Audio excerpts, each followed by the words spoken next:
যখন জোর করে বিয়ের জন্য দেখতে আসে বাড়িতে।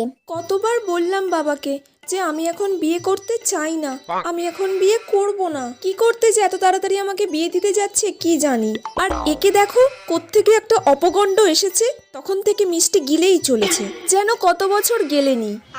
তা মা, তুমি কি পর্যন্ত পড়াশোনা করেছো? আমি আমার এমএ কমপ্লিট। আচ্ছা, তুমি তোমার নাম আর তোমার বাবার নামটা একটু লিখে দেখাও তো। আমার নাম লিখে দেখাবো? বাবার নাম লিখে দেখাবো? আমি এমএ কমপ্লিট করেছি, আমি আমার নাম আমার বাবার নাম লিখতে পারবো না নাকি? কোত্থেকে যে আসে এই হাগরগুলো কে জানে। আমার নাম সুপর্ণা। আচ্ছা আচ্ছা, একটু হেঁটে দেখাও তো। হেঁটে দেখাবো?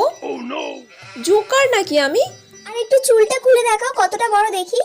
আমার চুল নিয়ে কি করবে? চুল দিয়ে কি এরা বাসন বিক্রি করে বেচবে নাকি? আর এই আলু ভাতে মার্কা ছেলেটাকে কোথা থেকে নিয়ে এসছে কে জানে, তখন থেকে তো গপ গপ করে গিলেই যাচ্ছে।